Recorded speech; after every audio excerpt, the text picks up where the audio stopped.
Welcome, everyone. You're listening to and perhaps watching Calling the Audible. I'm your host, Peeze Delariz. I am replacing the injured Mokan. You're not Mokan. Unfortunately, earlier today, his ego was bruised when I told him I was better than him. I am joined by GM Kalethris and the very fallible Simon Dashny. It sounds like me. If you want to reach them, you can tweet GM at GMCole44. And you can tweet Simon Dashny and tell him how bad he is at DashnyFK. Please don't. Is it Dashny? At DashnyFK? Yes. No, but please don't tweet me why I'm bad. Please do. We want to injure more egos to the show. If you want to write the show live, of course, you can write to us on Facebook Live, and we will read anything on the teleprompter. We're Ron Burgundy up in here. Basically. Yeah. And, of course, if you want to tweet Eagle, you can tweet him at EagleFPF. He prefers pictures of male genitalia. See? I'm not in agreement. That's the sound of an eagle nodding. He tried to give you like an angry stare down, but couldn't hold the straight face and started he cracked up and laughed. But this is the Division 5 edition. I do that for editing purposes, so it's easier to cut later. Gentlemen, I'll start with Simon. What did you see in Division 5A this week? Well, a lot of things, but not so much at the same time. Like, oh, that makes no sense. Continue. Thank you. But like the fact is, what happened this week in Division 5B and 5A is sort of what I expected to happen, so I'm not very surprised by the outcome. But Still hasn't said anything. You're using so many words to say zero things. Well, I mean, I would have. It's all of word salad. Word salad. I like salads. Do you like salads? Not enough, apparently. Because I'm reading the script and there's no information here for me to use. So what's up with that? So I saw the stars align. Thank you. Everything was in its place at one moment, and Dan Lazara on defense intercepted a pass and took it back to the house On purpose? on purpose. Wow. Dan's actually a faster runner than people give him credit for. When he's a tackle quarterback, he was actually, I'm saying was because Yes, it was. I think it was now, right? Yes, he gave up. When he was a tackle quarterback, he was a mobile quarterback. Largely related because he's not a taller dude. So he had to be able to. And to his credit, it translates well into FPF. Although he doesn't run often at the quarterback position, he's a good athlete on defense. Doesn't need to. He doesn't need to because he sees dudes the way Predator sees dudes, like they're just red in his eyesight. Similarly, for Danny Aylward in the lower division, he has that kind of vision as well. So I don't know if I should even do this X's and O's wise, Please but don't. Yeah, you might as well because I haven't. I answered it at least. Okay. Because for those of you who haven't been listening throughout our show, Mo wrote the script for us. Yeah. And the wrote worst. it in typical Mo fashion. So it's these sort of loaded questions that often have actual answers and oftentimes are. It requires a PhD in Mo to understand. Yeah, absolutely. Eagle, please. So one of the things that he does is he runs. It's the Joey Taylor play. He runs what's called a stick concept. So fly, quick out, and sort of like a bubble hook from his snapper, and then a post from the backside. So he rolls to that side. You should have a 2-on-1. If he has a 2-on-1, he picks the open receiver. If you descend on the two receivers and it's a 2-on-2, he then hits the post over top. This is terrible radio, but that's what he was doing over and over and over and over to the Albatross. I'm waiting to see what this has to do with Mokan's questions. I'm not there yet. Okay. I'm just talking about the game. I was actually there to see the game. Okay. So I was talking about what I saw. And we'll get into some of the topics in a bit. But was there anything that caught your eye, GM, outside of Dan Lazara? Honestly, I ragged on that team specifically, the sort of 10 guys, one cup, whatever that stupid name is. Yeah. But there X amount of people, X amount of cups. Yes. Nice. X cups. Naming skills, not so great. Football skills, I was actually quite impressed with the cohesion I saw from that team, especially in D5. While the numbers themselves, like if you look at the ratings of the players from top to bottom, nothing really stands out, but they play like a higher division team in the sort of fluidity of their offense, the way the defense is called, switching up the concepts. They have top name talent and guys who sort of sneak under the radar and play those roles effectively. So seeing that and just witnessing that game, last night. Yep. I have trouble remembering Yeah. what day it is. Was a nice little refresher. Absolutely. In Division 5B, I saw it Tip Top Shape couldn't quite get the win over Retired All Stars, losing 20-19. It's a game where I picked Tip Top Shape to win. I was in the minority, but I thought it would be close, and we were kind of rewarded with a good game. And as an answer to that, Dave DeAndre just 2 touchdowns throwing, another one on the ground. Retired All Stars quarterback McRiley Jean-Marie, which is Mokan's favorite McDonald's sandwich, as it turns out. 3 touchdowns, 4 interceptions. A horribly inefficient game for both quarterbacks. There's like, you see 20-19 and you see 4 interceptions. There's enough possessions to go around in this game to score more than 20 points. So not the best of games, but definitely a close game. Or the best of games for defenses. Yeah. I hate defense. I know, right? Defense sucks. Simon? What's wrong with Weasels and Falcons? Like, I'll give credit to Granionel. Like, it's a good team. They play well, but Weasels and Falcons shouldn't be a 1-4 at this point. Yeah, it is surprising to me too. But is it at this point somewhat of a confidence thing, where What do you mean? They're just not competing at their level because the season has not started the way they expected it to? Well, they've played some tough teams. They've played Greendale Human Beings, Hurricane Season, Longhorns, and Granionel. So it's understandable that they've had a tough early start of the season, but they should be better than that. Like, the team, we know most of these players have been in FBF for the longest time, Mm-hmm. but they're 0-3-1. It's it's not very acceptable. Yeah. I was there for Takeover Ducks. Ducks have a good defense, but Takeover, man, Ian Einheiber's, that's the weirdest pronunciation. I got every part of that name wrong. Ian Einheiber's been on a roll, and the addition of Vincent Benjamin, who nobody really knows in FPF because he's a guy who started an FPF Cup in Tier 2, is excellent. He's amazing, and he scored 3 touchdowns. Will Power scored 3 touchdowns. This is a strong offense for Division 5B, in my opinion. So with that in mind, given all that we've seen and more, we'll start to talk about some of the things we saw in Division 5. Mokan says from his script, because once again, I didn't write this script, collision course. Are we headed to a battle of undefeated teams when Hot Boys Hotline versus Smoke and A's face off in week 10? What? So you read that? Now read it back again. Are we heading to a battle of undefeated teams when the Hot Boys Hotline versus Smoke and Axholes face each other in week 10? That's not what you added. That face each other. Yeah, I know, because it's not a question. Yeah. Short answer: no. Because I don't think either of these teams will be undefeated by the time that happens. Because they will lose too. Yeah, I think Smoke and Axolots will lose to Texas Bearmans. Axholes. And I think Hot Boys Hotline will lose to Ghosts. Although I played Madden last night against Taquan John, and I beat him 19-10, so maybe they won't win. If his Madden skills are anything like his FPF skills. I need to find FPF It's not, by the way. He's players to play. amazing as an FPF player. We have a league with Travis Moses. Anyone if still you look- playing Madden 17? No, I have we're on Eagles 18. copy of that. No, we're in 18. Sorry. Get with the times. Simon.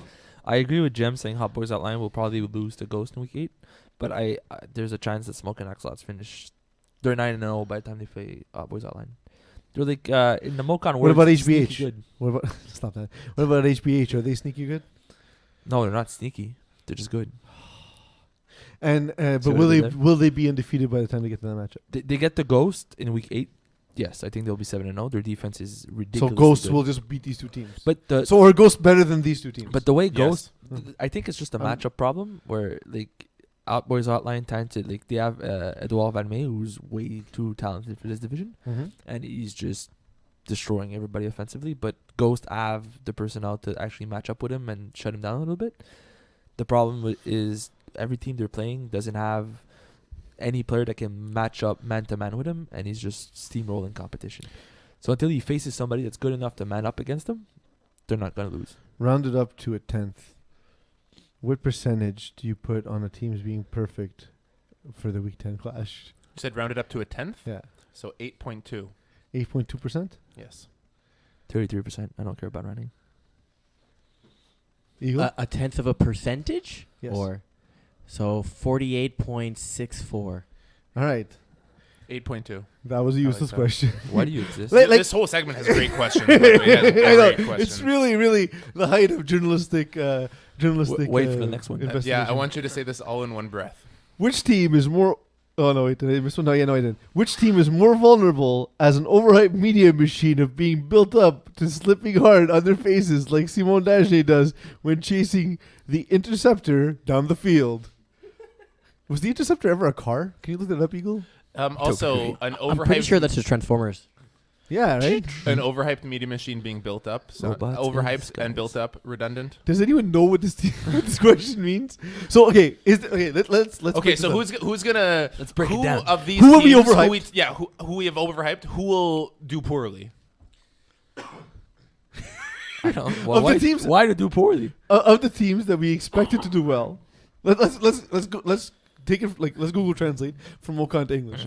Of the teams we expected to do well, who will not do as well as we expected? Well, the way I saw it is, what team did we over? I asked you a question. Simon just answered the question. It's not complicated. Would you prefer if I throw the GM first? Yes. Yeah, I first. also edit the podcast to post the little clips on YouTube. Yeah. And right now we're going towards this segment is not going to be used. So you know where we can use it and where we can't. I think at this point, like the teams that we sort of overhype fall victim to it. Like I don't get it. Isn't that by definition what overhyped means? Is that they will fall flat? The think thing is, I this don't is- really know what he means. I think that's his whole contract to take a stab at Tom Gatehouse saying we overhyped his team, although we never talked about him. Oh, but like, where does he mean a team like Mud Dogs? Like, you love Mud Dogs, right? Yes. Coming into the season, I don't understand how they have they're won on yet. 4. I don't get it. But they've already fallen on their face. Like 20 So we're looking at times. 2-2 teams that have the potential. So like which 2-2 team? All right, let's do this. Okay. Can Which you bring two- up the two and two teams? I will. I'll do this right now. Which 2-2 teams, and I'll list them, are teams that we thought, let's go 2-2 or 1-3. Are teams that we thought would be really strong, are not there yet, and will completely fall off the face of the. I like that because I wrote a Planet. preseason article about teams that like Yeah, I that's true. thought would do well, and some teams are not doing well from that list. So. Okay, so Les Flamands Fous, 2-2. Los Avocados, who are once again Lost Avocados. Yeah, lost For those watching us 2 seasons ago. Pigeon Squad, 1-3. Texas Bearmans. Oh, no, they're 3-1, sorry. So we won't go to One them. job. Yeah, I know. Dude, I'm doing this on the fly, okay? Because I didn't understand most Pigeon questions. Squad is the Friends in Low Places farm team. Yes. That's one. Les Albatross. 10 Guys, 1 Cup. Dope Boys. Bobby's Boys. So if you name a team, boys. This one I got. Warriors. Yeah, I thought Warriors coming out of Division 6 were going to be dominant. It's funny because they consistently think I hate them, and all I've said about their play is You hate positive. Yep. As football players, Yeah, Warriors are great. absolutely, but Um, not so much because 1-3. So there's that. But exactly, that's something that we would not have expected. Yeah. Maybe like blowing up on the field, we talk about in a sort of negative light, but I do agree with you in that like we expected a lot from the Warriors as far as like success goes. Goats, more of the animal and less of the acronym. 1-3. Mavericks are a team I didn't expect to do well, so I'm surprised they even won a game. To be honest, and kudos. I'm not actually shitting on them. I think kudos to you. You've already exceeded expectations. And maybe I'm completely misjudging you. Second half of the season, go ahead, prove me wrong. And Rednecks is to me a team that consistently underwhelms me. It's like you meet a girl and damn, 10 on 10, starfish in bed. Rednecks are a starfish in bed. Yeah. Guys, Pigeon Squad for me, as you went through that list. I think that team from top to bottom has too much talent to be 1-3. I feel like we talk about a lot of these guys on a consistent basis. So Jared Buck, Mike Timms, Justin Okinero, KSP. You guys shouldn't be 1-3. yeah. Simon? Bobby's Boys. I'm a bit confused as to why they're at the point. They have a lot of top end talent. Sorry, a lot of guys that played higher division before. Well, so They're not going anywhere. They're not doing. So I mean, much, the you know? reports I got, now I'll keep my source to myself. Cool. the source was very surprised with how Matt Patron plays quarterback, and was not particularly impressed with his play. He's doing all right. This also is this is not his first season playing quarterback. No, but it's the first in a while, I believe. Production. We done boys. You go. and for me again, like I said, for me that one, I'll say Warriors and a little nod to Dope Boys, who I think we've mentioned this on every podcast of the season, look like they are staying exactly where they were when they came in, as the league is getting better. Eagle, you'll get to that when you can. So We done boys. Winter Correct. 2015, we done boys. Thank you. with 5 plays left in the game, Mm-hmm. who do you want to win the game? Tom Gatehouse or Jordan Rossi? Who do we want? Like, who do we choose? Who do you choose to quarterback? Okay. Sorry, I read it as is.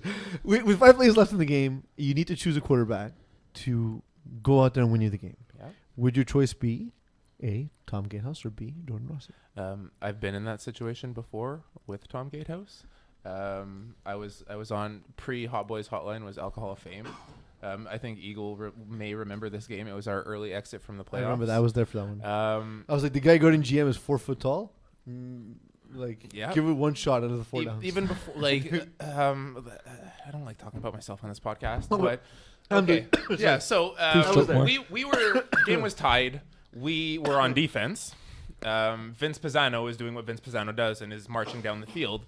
And by miracle, on one play, he didn't see me dropping the safety, and I came out of nowhere to pick off the pass. I start running it back. Vince takes a great angle on me and forces me out of bounds on the 5-yard line. So 4 plays left. Game is tied. All Tom Gatehouse has to do is put the ball in the end zone to put us through to the next round. Is Vince Pizzano Mr. Clean's less buff but more attractive younger brother? With hair? Yeah. Yes. That's what I No. said. You're wrong. So, But now on offense, 4 plays from the 5, red zone. First play incompletion, second play interception. It's being brought back. Eventually, it goes into overtime. Spoiler alert, we did not win that game. So who do I want to win the game? I want Tom Gatehouse to win the game because he hasn't done it in like the but opportunity. who would you choose? I would choose Jordan Rossi. Okay. I picked Jordan Rossi because last winter. When did you guys lose to them in the playoffs? Last winter? Last winter, but I'm going to use that as a knock against them. But go ahead. No, but like, It was spring. yeah, sorry. but I mean, like Spring that season, season, they made a deep play. They made a deep push in the playoffs that season. No, Yeah, but so if you go to that game, win speed power that was terrible. against Hot Boys It was a Hotline. terrible game. So No. When No, you no, played, no, no. no, Smoking Axolotls. when I played Smoking Axolotls. Yes, So I've had this experience against both quarterbacks. yes, that was great times. And I'll talk about both games in parallel because the same thing happened. So both quarterbacks have the chance to go by 2 scores. Jordan Rossi throws an interception. What's his name? Tom Gatehouse throws an interception. Both times our team were given 4 or 5 plays to win the game. So I'm also not the guy to choose, by the way, because the game ended on the 1 yard line or inside red zone. This on both is occasions. people inside a glass house throwing stones. Yeah, I mean, look, that's what we're asked to do. I'm not saying I'm the guy, by the way, in any way, but honestly, I'd say neither because for the reason you said, Jim, I don't think Tom Gatehouse has really shown that before, and I don't think that I don't think it's the strength of either quarterback. I think they're not guys who manage a game well. They're the kind of guys who, when they're rolling, are virtually unstoppable. But if they need to make decisions and manage the clock and make the right call for the game, I don't trust either of these guys. See, I see it the other way. Go ahead. I And was you're gonna say, having been again with GM and with that team for a little bit, just the general experience, and even Rossi has the same problem. They don't adapt on the field based on what the defense gives them. They run their playbook, they pick their receivers pre-snap, and they throw the ball where they want to throw the ball, and it gets them in trouble. If you're trying to win a game at the end, like basically your 5 plays as this example, you want to basically see what the defense is doing. Are they giving you sideline? Are they giving you middle of the field? Take your 6-yard hook and burn a play for all you need. You're going to get yards and get closer to that end zone instead of chucking it downfield into triple coverage, right? They both make that exact same mistake. So Also, Vadim Chernak says he picks Tom Gatehouse, evidently, and then he also plugged his insurance. Yeah, so if you want to get insurance, you can call Vadim, right? Yeah. No, By the way, I've seen some of the screen caps of the Top Sauce message group. it's the best. Every time Vadim Cherniak messages the group about, hey guys, They're in case super you don't- entertaining, Yeah, too. They're amazing. Great. Wait, ad- where are you seeing those? Because it I- didn't come from me. I have my sources. Okay. Vadim Cherniak has my source. No, so the thing is, Well, the way I see these two quarterbacks is if the game's close, I'd pick Jason Rossi. But if we start the game off, I like Tom Gatehouse because that's not the question. I know, but I'm. But you picking- answer which one would you like buy a birthday? Kevin cake for? Wyeth is my answer. So if there's then. 5 plays left, I'll go with Jason Rossi because the game's close. Tom Gatehouse strength is you'll be able to put up more points throughout the game. Eagle, in that game between One Speed Power and Hot Boys Hotline, when you guys had the ball with the chance to win the game, and you said milk the clock, what did he say to you? He said, "I'm gonna score What happened next play? interception." There we go. So I mean, it's honestly, and it's not knocking. It's one of the hardest things to learn. Is managing the game is not an insult. It's the most important part Yes. of a 44-minute game.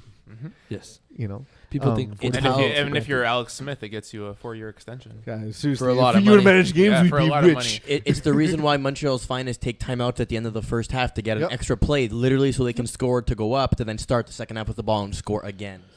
Monday Night Showdown: Preachers versus Grand Lionel. More dangerous, Sebastien Thibault, the quarterback, or the pass rusher? He's the same person. That was a trick question. It's not fair to sort of compare the impact that a quarterback has on a game to that of a rusher. Why not? So because can I one change? is Can I change the largely question? more influential than the other.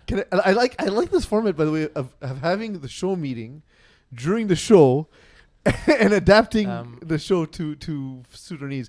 Can I change the question? Okay, Is he a better quarterback or a better pass rusher? He's a phenomenal pass rusher. I agree. He's a phenomenal Division 3 pass Yes. rusher. So that right there, I would say in Division 5, he's probably a better pass rusher than 90% of the players in Division 5, if not more. I think he's a freak athlete, smart football mind, understands the game very well, can back it up with excellent play. He's getting there as a quarterback. He still does the thing that a lot of mobile quarterbacks do: is they read the rusher first, Yep. and then read the play.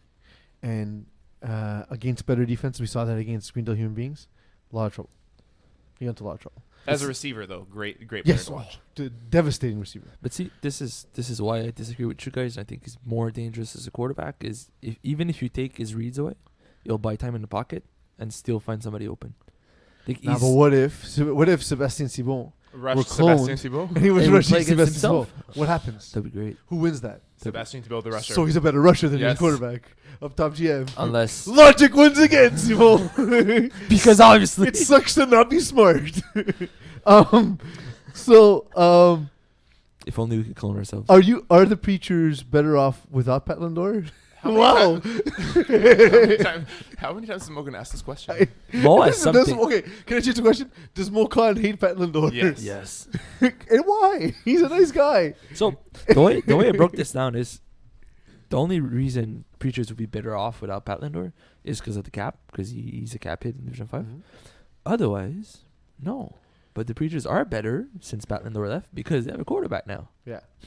Well, but that's it. They took the cap room to get themselves a quarterback, which they didn't have, because the receiving core in my opinion, the receiving core that we saw in the springtime when it was top secret, with Nick Settle, Alex Labonte. No, top secret, and this is not the same team. Top secret's their Division 4 team. Still preaching. I understand, but I'm saying, or still preaching. It was a team that Which had one? those three guys, but with Zachary Kiverger at quarterback. Oh, that's a great That's team. a good team. Yes. It's a very good team.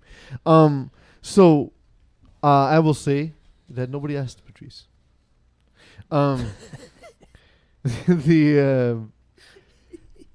You take out Nick Settle. Will it be difficult for the preachers to score points?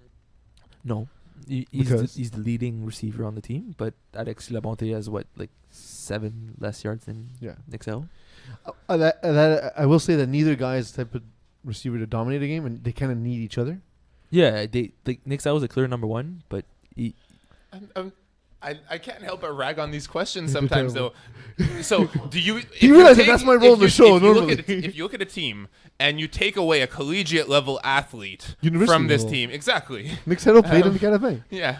So, Like, okay, he's not in the same shape he was. So He Nick, drinks a lot, So- but I mean, Nick Sato, 21 receptions, 283 yards, 7 TDs. La Bonté is 17, 246 and 4. Next closest is Lovinsky Jolin at 15, 114, 1. Cool. Tell more you numbers. made up the last name also. So Jolin? okay, so That's his will name. it be difficult for the Preachers to score points? Yes, because even without his presence, so even with Nick Sarro on the field, Nick Sarro gets other people open Yes. by being double covered. He gets other people open by matching up the number one defender against him and then having the other defenders match up against the rest of the receivers. So even if he's not catching passes but is on the field, he's still worthwhile to score points. Like, it would be difficult to score points without him, even if he wasn't catching passes when he's on them. rephrasing the question: Yes. is Greendale Human Beings the best team in the division? They currently have a 6-point lead on anyone else. Yes, next. Also, that question, when Mo says the division, he means Conference A West, Yes. not the entire division No, it specifically, means like subdivision. because. I mean, I can make an argument that they're the best team in the division also, though. Alex, I would mean, you be able to bring up, please, Alex? What's Eagle Alex? D5A Conference A West, just for that overview and see how many. Alex and Eagle and Dracula are acceptable. Even Dracula's a bit like. It's just in the first few seasons, Posted I used to it. call him Dracula because I would forget to call him Eagle. I know, but Oh, there that is. cool. Dead air. Yeah. So I'll ask you a question first while we're waiting and staring at Eagle. Simon, could they be vulnerable by having an easy schedule? I hate Mokan so much. So So here's the thing. so he's saying Is it- easy is schedule. it- Why the the record- hate, though? It's giving us so much stuff to talk about. Is the record representative So he's of saying, their ability? Okay, so he's saying an easy schedule. Have you seen their first 5 games? Yes. Okay, now look at their back end schedule. The first 5 games was ridiculously difficult compared to the last 5. So why would they having an easy schedule? But With does that make them vulnerable? Divisionally, Will they played cry 3 at games, night? Eagle? Do they need to be held? no, but like Do they need to be held? no, All right. they're I need not to trying. know. They're winning. Yeah, it's good. So they're not vulnerable. No, Eagle, do you have an answer to that question? So we have What's the Greendale question? Human Beings at 4-0, and then we have Warriors, Goats, Mavericks, and Rednecks all 1-3. Well, Rednecks 1-2. Wild Wings at 0-3. Mud Dogs at 0-4. So they're really already head and So- shoulders above everyone else. They have that strong lead, but the question I had was how many divisional games have been played, and the answer is 2. So there is still that possibility because they have to play the games within their sort of It's that- subdivision conference. It's that fake football math where you know someone's the best, but you pretend like everyone's still in it because it's just 2 games. hashtag the NFL. Yeah. Speaking of which, sad or parity? That's the Mokan headline. Wait, parody or parody? Parity. So you still don't know. All teams is being equal. And the other option is sad? Yes. Also, sad or parody, like Weird Al Yankovic parody. That's more entertaining as a topic, in my opinion. So 12 non-playoff teams have combined for 6 wins. Is that sad, or excitement for what should be a photo finish for the remaining playoff spots? Now, let's also add a component to say parody. Is this a parody of true flag football? Honestly, I think that parity is like the ideal for us is nobody finishing 10-0, nobody finishing 0-10. No, but I meant parody as in a comical representation. No, go ahead, Jim. Sorry, I didn't mean to cut you off. It was Okay, stronger you're than- being parody by Yeah. repeating the same thing over. Exactly. Um, It's a show within a show. What's up, Zach? So with that in mind, it is excitement for those teams as to who's going to finish with those last playoff spots. But for the playoff teams at the top, it's not as exciting, unfortunately. The more teams are battling for playoff spots across the board, not just who's going to make it in at the bottom, makes for parity. Yeah. All right, that's fair. Moving on to Division 5B, who is the best quarterback? Let's rank him, boys. That's like the classic Mokan Yeah, question. Yes, every single. It's sports media being lazy. Let's make a list. In absence of true content in the conversation, let's put make a numbers. So we have Pat Lefebvre, Adamo Idaluka, Ryan Mazzuti, or Ian Einheiber. So I think that first of all, 3 of these players have shoes that are probably older than Ryan Mazzuti. Yes. Yes. So Or at least 2 of them in any case. yeah. So that may not be a fair question in that like Ryan Mazzuti still has a lot to develop compared to some of these other players. I lean a little bit more towards Adamo Idaluka or Pat Lefebvre. Pat Lefebvre as a quarterback throws a tight spiral. He throws a hard pass. He reads the field really well and just hasn't really been on the most successful of teams. Yeah, but he's good. I remember watching so- him in like it wasn't the black and white FPF. Is it the sepia FPF? Yeah, Sepia FPF. So- Falcons as well. Yeah, but exactly. probably I like, remember him from Falcons. Winter 12 or winter About 13, that, 14, 12, something like 13. that. Yeah. So the thing is, I noticed him and like you see him and like that's an old dude. He's bigger. And then you see him throw the ball and like, oh, that guy's got a rocket. and he's fun to watch. He reminds me a lot actually of Pat Saint-Amand in terms of the way he calls the game. A guy who uses sort of like touch football concepts and adapts them to FPF. And does so with greater success than most guys do because they're not the same game at all. When I had started out as well, I remember catching flack from Pat Lefebvre specifically for like not giving. Oh, I remember this. Yeah, I remember Yeah, this. It's all coming back, right? Yeah. But the thing was is that like as good a quarterback as Pat Lefebvre was, they weren't doing well. Yeah, they were like 1-7. He's like, how dare you talk trash about my It was team? like 4 and 6 Whatever, or 5 and doesn't 5. But matter. yeah, even then, like it wasn't enough to get them into the playoffs or something like that. But like the talent was there. It's just like we expected it. We expected more. Yeah. So So you know what? I want my rivalry. Damn you, Pat Lefebvre, you're off this list. give me Ian Einheiber. All right. Doing that all show, by the way. The other Calling him that besides all Pat show. Lefebvre, Adamo and Ian both have like for having played a significant amount of seasons. So Adamo with 6 seasons at quarterback, Ian with 8 seasons. They both have a .500 win-loss ratio. So Yeah. from a numbers perspective, they're doing well. It's Because we still do that true. thing where we take wins and then we make it a quarterback stat instead of a team stat. Yes. Because that you use the opposite argument against Pat Lefebvre. Exactly. Thank you. That's the sports media thing, though. You can say both things in opposite sentences and pretend it's consistent. But all 4 players so far, 700 plus yards, and at least 17 touchdowns. So long story short, sorry to cut you off. I think Pat is the No, best that's not why quarterback, I'm but not reacting. the I'm reacting most 'cause I'm reading Mo. successful of these. Sorry? I think he's the best, but not the most successful. Yeah, I can agree with that. And you know what? I have a soft spot for Adamo Idaluka. I just love the dude, and He's a nice guy. he's one of the smartest football minds in the lowest divisions, and he plays the game the way a coach plays the game basically because he's a coach, and if you have a second to talk to him about football, he's just an interesting dude. I really like him. I like him a lot. So you know what? Because I'm starting this rivalry with Pat Lefebvre and I refuse to pronounce Ian Einheiber's name properly, I'm going with Adamo Idaluka. He's mine because why not? He's yours. So I'll ask Mo's question. Who needs to win a championship to prove their worth?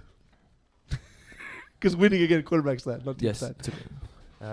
QB's one game. It's got to be one of those two who have been around longer than the others. So either Adamo or Ian. They've both led strong teams that have just sort of fallen flat as the postseason progressed. So that would be great self-affirmation, media affirmation. I don't know how we would describe that exactly, Yeah.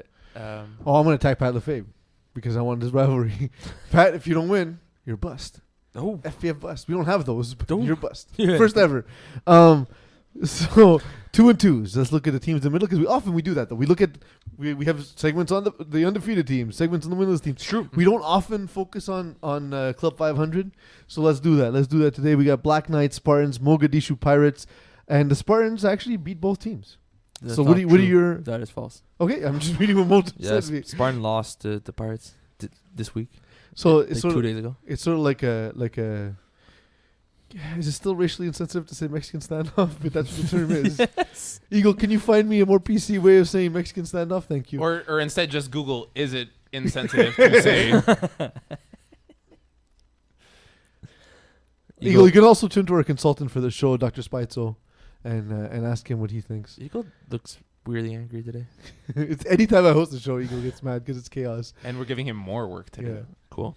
or anywhere. Cause I he's mean, not there used is to a it. Wikipedia article on it, and there's no see also something else or. Well, because something it about- refers to a standoff of 3 parties. Yes. So that's what we have. There's no like negative connotation Other than the section sex on the on the So- Wikipedia. So the research I did for this is the quarterback for the Pirates, Joe Cano, that we call Joe Cano, wasn't there when they played Black Knights and they lost by a handful of points. So granted that he would have been present, he has a phenomenal season so far. Mm-hmm. They probably would have won. So I would say that the Pirates are the best out of these 3 teams and are most likely to make a jump into the gut. I really like A physical one or a both. proverbial? Have you talked to Joe Cano recently? He likes jumping? Yes. Does he like Super Mario? He likes pretty much everything. Oh, I can totally see him as Super Mario. That was sick. Jim, which of these 3 teams are your favorite? I'm imagining it right now. Right, it's amazing, right? Yo, Joe Cano, you know what to do next Halloween. If you haven't done it already, if you've done it already, please want tweet pictures. it in. We want it. We'll post it next show.